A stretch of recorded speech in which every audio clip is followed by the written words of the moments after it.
Welcome to Current Conversations, a podcast imagined by Be Alive and Rivers Are Life, where we discuss freshwater systems, the important role that rivers and watersheds play in our world, and how educating conservationists leads to a healthier planet. Thanks for joining us for this week's episode, Educating for the Environment, and for being part of a ripple of action that's creating change. I'm Julia Rajeski, co-host of our show and impact manager for Rivers Are Life and Be Alive. And I'm Ariel Roth, co-host and community manager at Rivers Are Life. We've got two amazing guests today, one of whom is Gary Swick with Friends of the Fox River. Gary was a high school teacher in the Chicago area for 34 years, where he designed unique courses and engaging field experiences for students who, under his direction, have planted thousands of trees, restored acres of natural areas, generated files of research, and accomplished many other acts of environmental stewardship that have become local history. Gary leverages his experiences to help lead Friends of the Fox River, where he spent more than 30 years building a watershed community of caretakers by providing in-stream educational experiences and so much more. When Gary isn't crusading for the Fox River, he and his dog companion are usually enjoying the river by being in it, paddling on it, or wandering near it. Gary's work and his dog are highlighted in the Rivers Are Life film Watershed Warriors, which we'll talk about today. Also featured in today's episode is Chad Pregracke, named a 2013 CNN Hero of the Year, America's hardest working person by Mitchum, and recognized as a national point of light by President George W. Bush. Chad is founder and president of Living Lands and Waters. Growing up on the Mississippi, Chad worked as a commercial shell diver, witnessing the river from the bottom up, sometimes spending 10 hours a day in the depths and current of the pitch black waters. 26 years later, Chad and his Living Lands and Waters crew have organized and led over 1,200 community cleanups on 25 rivers in 21 states and removed over 13 million pounds of garbage. Chad's enthusiasm, sense of humor, and passion are on full display in the Rivers Are Life film Study Aboard. Now, these two films are absolutely incredible, and we loved chatting with these folks, so we hope you enjoy. Hi, Gary. Hi, Chad. Thank you so much for being on today's episode. We're thrilled to have you. We'll just dive right in. First off, how are you doing? How's your day going? I'm on here with you guys and Gary, and this is a good start to the day for sure. I love it. Cool. So you guys obviously both know each other. We're familiar with you. Chad, you were featured in our film Study Aboard that is still fairly new in our film lineup. But for listeners who maybe haven't seen it, could you just give a quick intro on yourself? Yeah, I started an organization dedicated to cleaning up America's rivers about 26 years ago. And this started with a big mission, I guess, but a small boat, and just been building it up ever since, and built it into a pretty unique organization called Living Lands and Waters, about 14 employees. And we travel around the country doing small and large scale cleanups and plant a lot of trees and educate a lot of students. And there it is. And get to work with Gary. Yeah. Yeah. And you guys have a creepy baby doll wall on your one barge. Yeah. A lot of them. Sure. Why wouldn't you? And you two are an interesting combo. I know you've worked together. You've known each other for a while now. But I think you both have in common that you focus on river conservation, but also combining it with education. So Gary, could you tell us a little bit about that part of your work and Friends of the Fox River? You know, we have a similar mission, is to protect, preserve, and restore rivers and watersheds. And to do that, you have to have a culture that cares about it. And so working with young people, they're not the future, they are the culture right now, but they are the future decision makers. And so we want to lay that foundation with them. So providing awareness, and it's a tricky time. Kids are not, most kids, it seems now, don't have any connection to the natural environment. So having them care about it is kind of foreign for some of them. They're afraid of it. And so by educating them about how great nature is, how cool it is, and how they impact it, and I think it's pretty basic that people want to be good friends, and so they want to be caretakers. Which I think leads into our next question really great. You pretty much just answered it, but Chad hasn't. Both of your organizations really do have a huge need for caretakers in the watershed realm and in your organizations overall. What have you done to really build those communities, of the watershed caretakers? I mean, we work a lot, and we part of the reason we use, like, we have barges, like I think we have 6 barges right now, so we load all the stuff on barges. It really makes a statement about our rivers without having to say much, really, I guess. But let me jump back to Gary real quick before we get into all that. Like, I met Gary because he was in the year I met him. It was like literally probably 24, 25 years ago. It was right when I started. The year I met him, he was science teacher of the year for the whole entire state of Illinois. And I went to an event that he had, and I'd never been to anything like it. It was called Monitor with Your Mother. And it was like they're monitoring the stream with their moms. It might have been a Mother's Day, if I'm It not was, mistaken. yep, yep. Yeah, I mean, like, this dude has been deep into it, and like, when I think of Gary and what he does, whether it's working with students or running the organization, it's just passion and coolness, and that's the two. And I have known, I mean, seriously, and he serves on our board, and has for I don't even know how many years now, a long time, and helps do from living from his perspective, keep our organization and education on track. But yeah, just a badass dude. Gary, Boom. you're going to spend the whole day feeling so good about yourself now. Like, Chad You is just should. building you up. No, That's hell why yeah, I I'm had it building 12 up. already. Uh, I got Chad as my cheerleader. No, he is. He's just a great dude, and he cares what the students think. And when he says that there's been a change and they're just not connected, he knows, and it's frustrating. And so but me, Gary, you're always super positive, and that's what's rad, and that's what carries people. You're not gonna get them involved if you're turned off. So it's like awesome. But anyway, I just went way over here, but I had to because it's Gary, so we can bring it back to the questions. And it'll be fun. Let's do it. Can I just write back at Chad? The really important thing Yeah. he said is do the work, and people follow. When you have the passion, you got kind of a wake behind you or a draft for people. Like, he gets people in the muck, like working hard. Maybe they haven't worked that hard and forever, maybe. So it's the passion, people following the passion. The Yeah. love fest in between him and I right now, isn't it? You know We're what I'm here saying? for It's it. feeling it, you know? You mentioned passion and how long y'all have worked together. You have had to have seen each other's work change over that amount of time, with education continuing to be kind of a core component of your work and your background. How do you think education is important today? How do you think it's changed? And in the world of river and even just environmental protection as a whole, we use that word education a lot, but y'all are the boots on the ground. You are doing the work, as you put it. So what do you think has been, how do you think your approach to education, why do you think that's been so successful? Why do you think students resonated with it? What lessons have you learned? I think we're naturally, as humans, like, still burning inside. We're part of the environment and we care about it. And our predecessors looked at plants and animals as their brothers and sisters, and we got really disconnected. And we had a period where we've just used rivers as the waste stream. And, we dump in it and the people downstream can deal with it. So we've lost those connections and part of their lives. And I mentioned it before, like, kids now, it's about the screen. And in their activity lives, it's regimented and soccer and piano and all that's great. But like Chad and I grew up as river kids, and it's what we did to play. So education is somewhat getting rid of ignorance, which is not knowing, and then also providing experiences.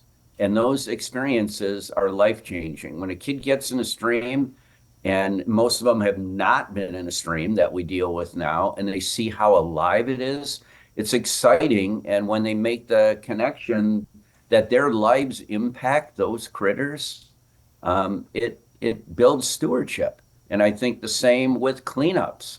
Like, when you're doing your work, if you pick up 100 plastic straws in a day, you're down on those. You're going to think about a lifestyle change maybe relative to that. I think if you want to really make a change and sustain a change, you got to mix education in there. And that's why I got into it. Both my parents were educators, and certainly meeting Gary early on, seeing what he's doing, and also watching your progression as well from educator of the year to then running Friends of the Fox, and just it's been fantastic. But yeah, I think you gotta mix education in there. It's what will sustain the change, and that's the best way I can say it. But I think if there's maybe I guess what I like to focus on is the experience of education, like he's saying in the stream, in like some place that's outside, meaning outside the normal piano lessons or what have you. But I will say a keyboardist adds a lot to a band, Gary. I'm just like, when I'm thinking keyboardist, any band, you're like, what? This adds a whole bunch, especially if they're good, maybe Hammond organ. Anyway, sorry. But no, but like in our classroom on our barge, or the two classrooms now, because we just opened another one because we believe in education. Um, that experience of being on a barge and having a room with lots of different things in it, turtles on the walls, or just whatever, just cool stuff all over, just that whole experience of coming on to a river for the first time, or a stream, or a barge, and having the room really eclectic, I think is part of that. And then having great educators, inspiring, upbeat people, I think is important. But just the experience, if you only have one shot at them, maybe for a day or two, better make it the best one if you really want to not be wasting your time. It's kind of how I look at it. So, but I'm not an educator by trade or anything. Just I just know it's important to be able to, again, sustain the change. I think Can it's I throw down interesting. a quick story Yeah. relative to experience? So I had a student that was a keyboardist, and Yes, what he you cared go back. about was music. And pretty much in class, I mostly saw the top of his head while he was sleeping. And we went to a stream and checked it out. And then I asked him about their experience. He wrote a poem that was so powerful, and it got published. So it's that light bulb, I guess, that spark that happens. And I'm all about the field experience. When I was a classroom teacher, that was not really accurate. I had kids in the classroom, and then we went in the field. And that's what gave them those connections. You can read about it and people can tell you about it, but it's doing it, and that's what the cleanup does. The cleanup is more than picking up trash. It's building a camaraderie with people and doing it as a community. And it's bigger than picking up trash. It's helping the river, the lifeblood, what we're all about. I just see this. I mean, just think about this. How many people do you know that could have brought a keyboard story back into this conversation and put it in a real life experience with something cool that came out of it? I don't know any. I don't have one. Do you guys have one? No, but listening to all this, it's really no shock that you were probably, not that you were educator of the year at one point in time because of talking about the field experiences with your students. That is what connects them and makes great teachers and great educators and great moments that kids live with for forever. So going off of that, you guys have both talked about your past in education, but what historical moments or like key moments played into you starting your organizations or wanting to go this route with it? Mine was just pretty simple. Just kind of was camped out on a lot of these different islands on the upper Mississippi River. I went shell diving. So, diving for mussel shells, that's spending your time underwater diving. I was selling the mussel shells, and then camped out, and all these islands were just trashed. I mean, just from floods or people intentionally trashing them, whatever. But nobody was out there picking it up. So just living around it and thinking, this is the Mississippi River. I mean, it should not be like this, and somebody should be doing something about it. And the more I started to travel and see these places through shell diving as a teenager, that's how I got into it. But I wasn't like mad about it or anything. I was just like, this just isn't right. It's kind of like, this needs to be picked up. This is just, people will appreciate this. This is a big thing. I will appreciate this. And that's kind of how it started for me. Yep. I call that the tweaking moment, when somebody gets the spiritual lightning bolt that awakens them to something. I don't know if you can zoom in on that.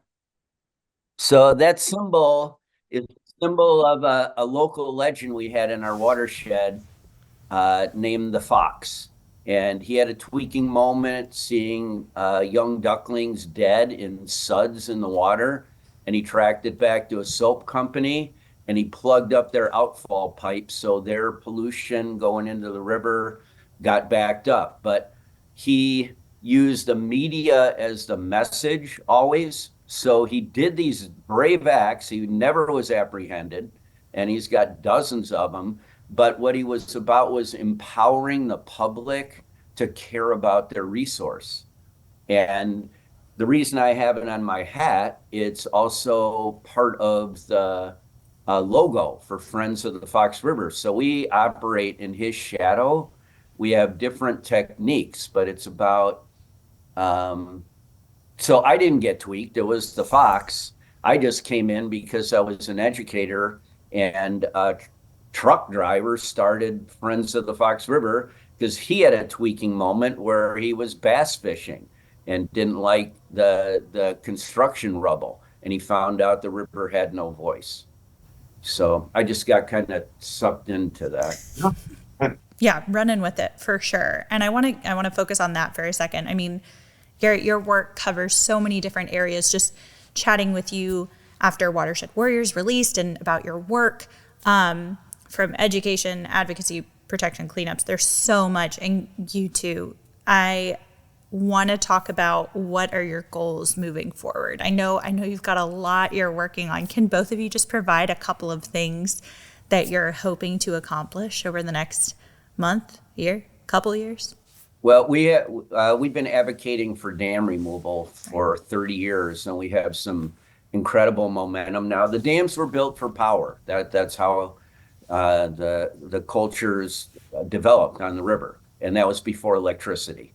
And now, for a number of reasons, ecological, economic, public safety, the federal government and the state government's interested in helping out the Fox River. The Fox River is an impaired waterway, which is similar to being an endangered species, that you have to develop a plan and implement it to help it recover. So we've been waiting a long time. So I didn't know if I'd ever see a dam come out in my lifetime, and I might see 10. So I'm pretty stoked about that. But what I would love is when people are making any decisions about their life, how they manage their lawn, how they're going to worry about ice removal, the storm drain, stuff they buy in the store, that the connection to the river is part of their decision-making process. I think that's important. Yeah, I think a lot of people forget how interconnected the river is with just the things we buy, the things we do on a daily basis. But Chad, what about you? What does Living Lands and Waters have on the agenda coming up? Coming up, certainly more of the same, but just in some different areas. A lot more cleanups. Working like up by Pittsburgh. There's actually a couple people up there now. I'm looking at what we need to do, what kind of equipment and all that. That's coming up this year. Doing other bigger things in Nashville, Tennessee. Yeah, just different places, but still going back to a lot of places and building upon that momentum. Bringing groups with us for a longer period of time. Like some of our sponsors are sending groups for not just like a day cleanup, but like 4 days and staying with us. It seems to be very productive and great for morale. From our standpoint, good for their morale, good for our morale. So that's something new. Just I think I might have sealed a big thing yesterday with a new sponsor and new group that's going to come like that. That's exciting. Kind of like spring break, what you all filmed, but for adults, which is awesome. Cool. But and Gary came to our last one. But anyway, I think that, and then we built a new barge that's dedicated to, I guess it's different in the classroom right now with the classroom we have. We live on that classroom barge as well. There's 8 to 10 of us. Um, we kind of frame the river as a 2,300-mile corridor for wildlife. That's the Mississippi, that is. And in this new classroom, this is focused on river-related careers, whether you want to be a biologist, whether you want to work on a dredge, whether you want to be an architect that builds, well, a dam. Sorry, Gary, that just could be in there. It might be building bridges, whatever. Anyway, it's a wide range, and we've been filming for like almost maybe a year and a half on like 25 to 30 different jobs. The video's almost done. We partnered with Mike Rowe, the guy from Dirtiest Jobs. Anyway, putting that together, and we're framing it like the river as 2,300 miles of opportunity. And there's something for everybody out there. And we're working in a lot of these impoverished areas, not only like in the Quad Cities, but St. Paul and St. Louis and Memphis and New Orleans. There's a lot of kids out there that just need to see the opportunity. And really, I said jobs, but what I mean is careers. And that's the difference. And you can go to college. There's jobs like biologists and things that you need to go to college, and there are jobs that you don't need to go to college. And we are highlighting all of those. So just to kind of give you a sense of the video, because we hope it's inspiring. It starts with like a canoe guide at the headwaters, and she owns her business and that's her career and that's what she is. And then it ends like taking in a helicopter, taking people out to the oil rigs in the Gulf. So it's kind of this full spectrum, but it's a big view, big wide spans, big wide shot. Like the river's big, the opportunity's big, kind of ends on the sunset. It's pretty legit, pretty well done. It's snappy, kind of like and I think it'll kind of get people going and focusing like aptitude tests and things like that, just because the day is really dedicated to them. And it's not necessarily about the river, it's about them and getting them connected to in the long term. So kind of a big jump for us, but we're taking it. That's cool. And I do think it is extremely important to start showcasing those careers and jobs beyond just the going to college. So really, Gary, you've talked about kids are obsessed with their screens now. It's hard to get them to connect with nature. It's just a different time period. I think even us in our 30s would agree with that. I have a little brother who's 10 years younger than me, and it's 2 different generations. If you have a parent or an educator or anyone who does want to promote these things to their kids or get them more involved with nature or just teach them more about it, what is your recommendations to spark that interest in them? There's all kinds of activities connecting people to nature through a bunch of different organizations, whether it's the County Forest Preserve District or local park district, or we're busting out with a bunch of summer camps. Having that connection to nature, reigniting that with humans in our culture is essential right now. And getting in nature is a bit of a privilege. Like we took 26 kids out in a canoe, 4th graders, 24 had never been on the river. I thought it was just like a given that everybody can go on the river. That's not the case. Yeah, we've talked about that it really is like the one thing, no matter where you are from or what your life experiences are or anything, we can all share an experience with nature. Like we all have some relationship with it. We all understand it. And kids wonder and they want to do things, and sometimes we just squeeze it out of them by making their lives so organized. And parents don't have that relationship. So it's hard for them to, take them out, for whatever experience it is outside, but just exploring and wondering and having fun with it. And that's pretty too, is making it a fun experience. That's another thing Chad and I have in common. We like the fun of it. Yep. I agree. I'm glad you used the word wonder, Gary. That I just read a quote recently, and I forget who it's by. We'll have to find out when this publishes. But it's wonder is the beginning of wisdom. Like you can't have wisdom without wondering at the beginning, and that stuck with me, obviously. And I think that's what you're doing for all of these students is you're not telling them what they should know or what they should do or how they have to learn. You're just getting them to a place where they're free to wonder about these things and allowing that to grow with everything that you do. I think that's so important. Yep. Learning comes, I think, best when you have the question. So you care about the answer that's there. So that's the trick. Yeah, and I think that plays well even into like living lands and water with you, Chad. Like as adults, sometimes we forget that we're still learning as well, whether that's an alternative spring break or having those groups for adults that are doing trips like that, like continuing that spark and that wonder as we are in adulthood as well.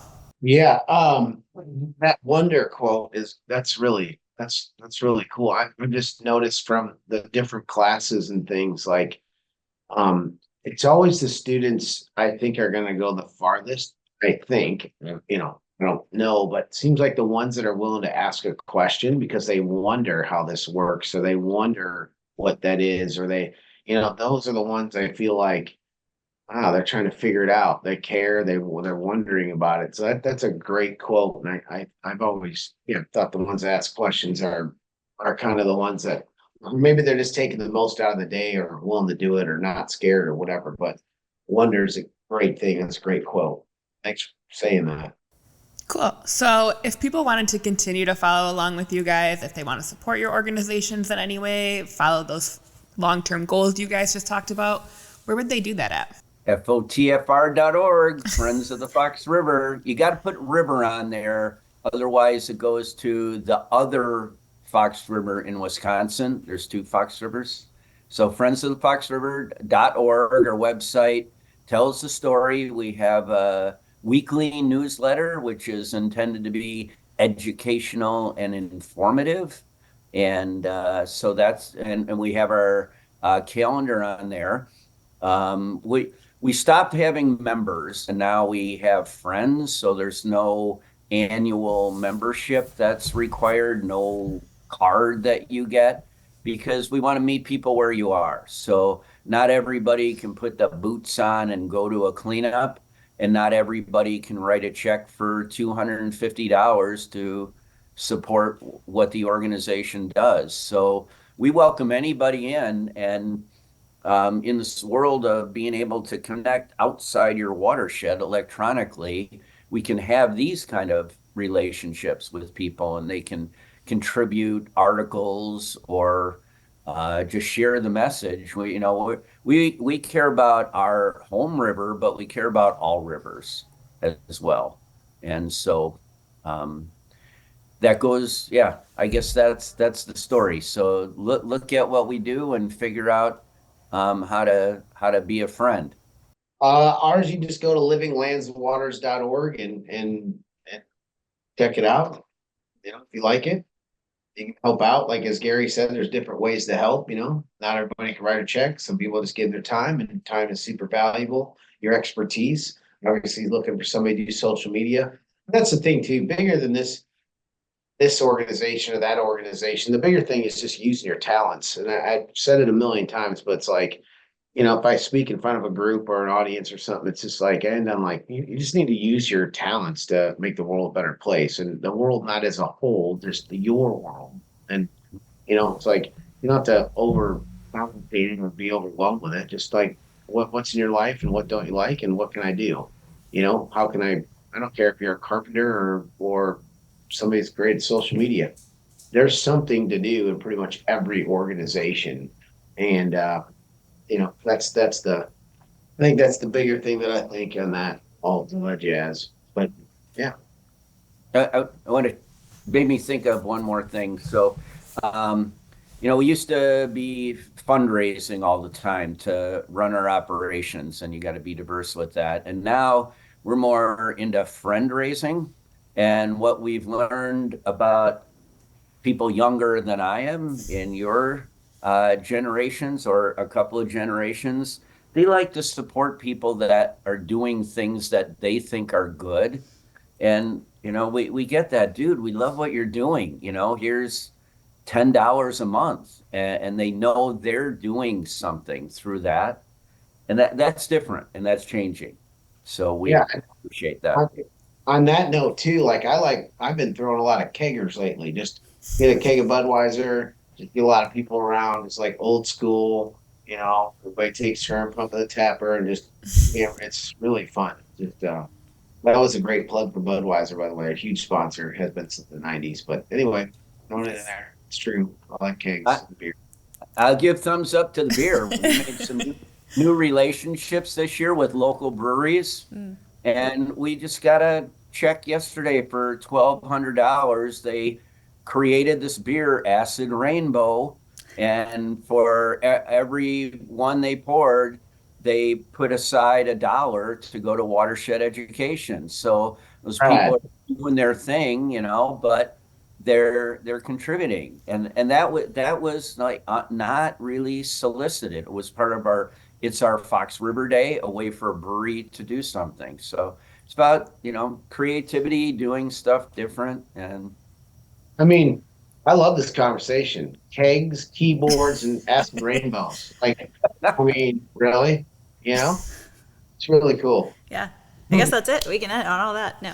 But I love that idea of bringing diversity into who you partner with. Friend raising is going to be like my new favorite term. I think you need to like copyright that or something. And especially as somebody who's worked with nonprofits before and in nonprofits, I think that's so important, is just kind of blazing your own path in terms of who you partner with and creative partnerships. And that's kind of something that's happening right now in the grassroots organizing movement and nonprofit movement. I think it's incredible. So with that in mind, before we wrap up, is there anything else you'd like to share, you'd like to mention? Just a change that I've seen, like in fundraising, and it wasn't like it seemed like when it started out, they just people were like, "Hey, I like what you're doing. Here's a check," or company would do that more likely, and I've seen now it's like the companies change. They want to be able to have opportunities for their employees to engage. And I feel for the organizations, and there's a lot of them, a lot of great causes out there, not river related, just in general society. There's a lot of great causes, but they don't have a way for people to engage with them. And the organizations that do have those opportunities, I feel like have a better chance of getting people into their mission and sustaining those relationships and building upon and fortunately, not by design, it just was. It's like we've been able to, that's kind of, we've always been that, but I've definitely seen the importance of those engagements. So people are listening from other organizations, just something I've learned in 25 years or have seen. And, so anyway, just throwing it out there. I don't know why I said it. I'm seconding that. It's the community building that's there. We have some different opinions on the Fox River, about dams, but what I learned through that is everyone loves the river. They have different perspectives about how they connect with it, and we all have some common ground. And just this past year, I was out in the field and saw this land get just completely cleared off, recontoured. It's really close to the river. I was very concerned about it. I couldn't stop that development of that big logistical plant, but we ended up developing a relationship with who's going in there. And there's no bad guy there. Like, I maybe shouldn't say the name of it. People don't buy products, or people don't make products unless somebody's going to buy them. And so they're very successful international corporation. It's a logistical thing, but we're partnering now and they're giving us financial support. But what they really want to do is get their employees connected to the river that they can walk to from their plant.